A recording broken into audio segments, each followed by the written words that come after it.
Je suis le professeur Libas Diop. J'ai été ministre de l'enseignement supérieur et de la recherche scientifique et je suis ancien doyen de la faculté des sciences. Et je suis professeur de chimie à l'université titulaire de chimie à la faculté des sciences.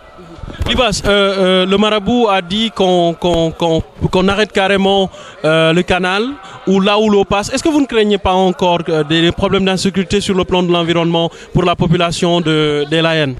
Mais bien sûr, vous savez, ce tuyau est arrivé il y a 25-26 ans. Le centre d'épuration de Cambérène a une capacité de traitement de 3000 m3. Aujourd'hui, on est à 56 000. Ça veut dire la différence, les 53 000 m3 sont déversés directement dans l'océan avec un émissaire qui ne va pas loin.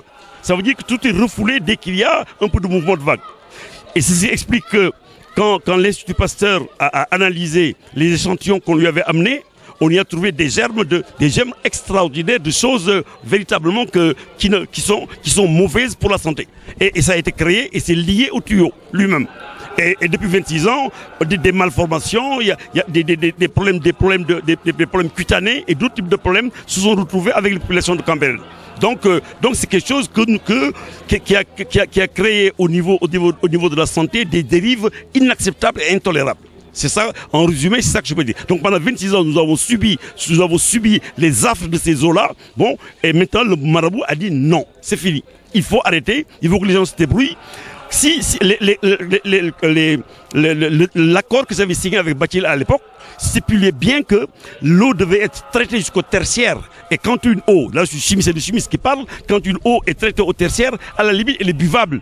On a vu, dans les grands pays européens, les eaux usées ne sont pas jetées, elles sont traitées et recyclées. Et voilà, donc même si on n'est pas arrivé au niveau où l'eau devient buvable, nous devions pouvoir le traiter jusqu'au tertiaire et l'État aurait pu le vendre ou le donner aux agriculteurs qui en ont tant besoin, puisque nous sommes dans un pays sahélien. Dans un pays sahélien, l'eau est une denrée rare et nous devons de tout faire pour pouvoir la conserver au mieux. Donc la lutte du peuple layen est une lutte qui rencontre la lutte du peuple sénégalais qui veut un environnement sain.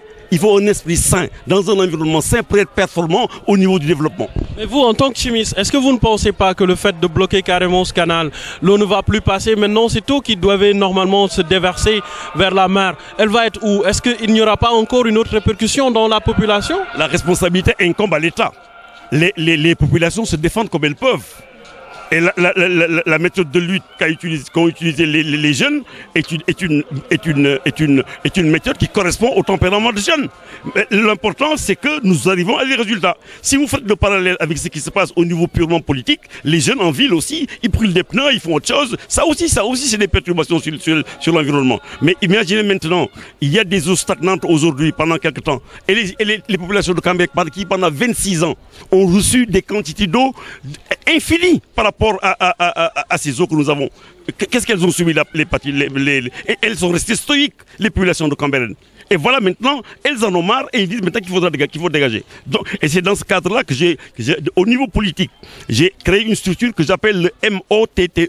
C'est le mouvement d'opposition pour la transparence totale des élections. Et là, dans le cadre de Cambérène, j'ai créé un autre acronyme qui est MOTE, qui est le mouvement d'opposition au transfert des eaux usées de Cambérène. Donc, MOT en Wolof, ça veut dire full camp. Donc dans les deux cas, au niveau politique, Abdoulaye Wade qu'il foute le camp, mais aussi que les eaux de Cambérène foutent le camp ailleurs.